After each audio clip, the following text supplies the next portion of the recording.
ওই গাছে করে আম লাগাইছি, ওই যে ওখানে বাথরুম লাগাইছি। বাথরুমও লাগিয়েছেন? কি করবো ভাই, তাজ্জব বিষয়। বিয়ে আপনি করতে পারেন না, এটা আপনার দুর্বলতা।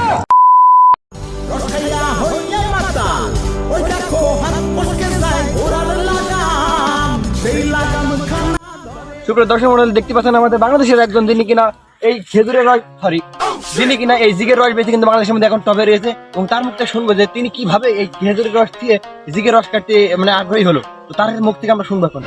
এই যে আপনার এই রস থেকে যে আপনার এই জিগের গাছ থেকে রস উৎপাদন করার কাহিনীটা কি, আর আপনার মাথার মধ্যে বুদ্ধি আসলে কিভাবে? আরে ভাই আপনি তো বলছেন সবাই দেখি খেজুর গাছ কাটে, খেজুর গাছের রস খায়, গুড় খায়, পাটালি খায়, এইসব আগল বাগল সব খায়। তা আমি ভাবলাম যে জিগে গাছের এই যে সব আটা মাটা হয়, এই আটা দিয়ে মনে করছে আমি একটা পাটালি বিখ্যাত একটা বড় একটা পাটালি বানাবো, এই পাটালি সারা বিশ্বে মনে করে ছড়িয়ে দেবো। ও তাহলে এই গাছের রস কেমন আপনার মানে কেমন রপ্তানি হচ্ছে? ভাই বালতি বালতি রস হয় ভাই, বালতি বালতি রস? হ্যাঁ। ও রস গুলো খেতেও খুব ভালো লাগে, খুব স্বাদ আছে। হ্যাঁ খুব স্বাদ। আপনার কেমন গলে? কেমন বলে মানে? আসলে ওই রসের কথা বলছি আমরা। দেখ পাইছো? হ্যাঁ এই দেখেন ভাই রসের কেমন দেখতেই পাচ্ছি তো। খেয়ে রস হয় ঘোড়া ঘোড়া আদৌ সম্ভব এসব? হ্যাঁ আপনি মানে বাংলাদেশের মধ্যে প্রথম না? হ্যাঁ প্রথম। সবই তো ঠিক আছে ভাই, কিন্তু আপনার পাশা তো ঘুরছে। মানে আরে ভাই আপনার গাবলার পাতা ঘুরছে, বালতি পাতা ঘুরছে। ও রয় এই যে কেবল কাটলাম না, দেখলাম না ভাই আপনার সামনে কাটলাম না, তো বালতি হয়ে গিয়েছে। আপনি দেখছেন না ভাই, আগে এই সব জঙ্গল ছিল সব, বুঝলেন না ভাই?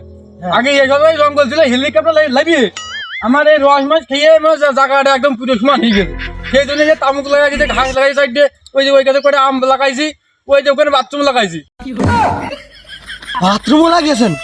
কি করবো ভাই, তাজ্জব বিষয়। কি করবো ভাই, এই হেলিকপ্টারে লাভে আর এসে রস খেয়ে যায়। আমি বাড়ির 2 জনের শুতে পারি নে, সেই জন্য বাথরুমটা ওখানে দিয়েছি, আর এই যে এই পাশে শোয়ার জন্য একটা রুম বানাইছি, এখানেই শুয়ে থাকি। আপনার রসের চাহিদা কি বাংলাদেশ থেকে কি আমেরিকাও যায়? আমরা এখন Saudi, Malaysia, Hong Kong, Dubai, Saudi সব জায়গায় চলে যাই। আমি বলতে চাচ্ছি রাশিয়ায় যায় নাকি? হ্যাঁ রাশিয়ায় যায়। তাহলে আপনার রসের পাওয়ারে রাশিয়ায় এত সাদা সাদা? হ্যাঁ সাদা সাদা সব সাদা পাহাড়। হ্যাঁ পাহাড়। আচ্ছা ভাই, এই রসটা কি আমার একটু মানে চাকরি দেওয়া যায় না? ভাই এই নোলা গাছে খুব গুণ আছে ভাই, এখন চাকরি দিলে রস আর স্বাধীন হবে না।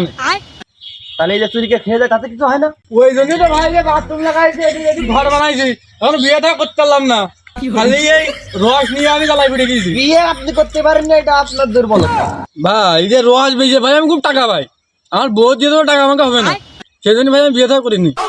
আপনি তো খুব বুদ্ধিমান, আপনি পারবেন ভবিষ্যৎ দেশ থেকে মানে উজ্জ্বল করতে। হ্যাঁ যদি আপনি বিয়ে টিয়া করেন, আপনার পরিমাণ আমারটা দিয়েন।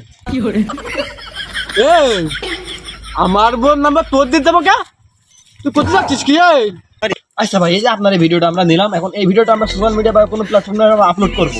হ্যাঁ, তো আপনার কি এর বিরুদ্ধে কোনো মতামত আছে নাকি? মতামত আছে, তাদের কয় ডলার দিবেন? আপনি খান আছে রস বেশি, তোমার হিসেবে আপনি কেন জানেন?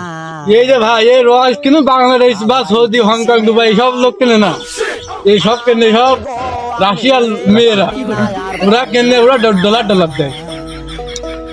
যাই হোক এখন আপনার এই ভিডিওটা আমরা এখন প্ল্যাটফর্মে কোনো এক প্ল্যাটফর্মে আপলোড করে দেবো। দেওয়ার পরে যদি কোনো ভিউজ হয়, সেই ভিউজ যদি আপনার হাতে কোনো বাংলাদেশের বাইরে থেকে, রাশিয়ান থেকে যদি কোনো ক্রেতা বা দর্শক যদি হয়ে থাকে, যদি আপনার রস কেনার জন্য উদ্যোক্তা হয়ে থাকে, তাহলে কিন্তু ওখান থেকেও চলে আসবে। আর এটার মাধ্যমে কিন্তু আপনার একটা প্রমোট হয়ে গেল, কিন্তু সারা বাংলাদেশ কেন সারা পৃথিবীর মানুষ কিন্তু আপনার রস খেতে চলে আসবে। ব্যাপার না, 1 টাকার বালতি দেবেন, 1 টাকার বদলে দেবেন, সাথে 1 বালতি জিগের রস, মাত্র 30 টাকা 30 টাকা 30 টাকা। So good bye. 30 টাকা, 30 টাকা। আরে এই দুনিয়ার তাল বাহানা 1 2 3 অ্যাকশন। বাথরুম লাগাইছি। বাথরুমও লাগিয়েছেন?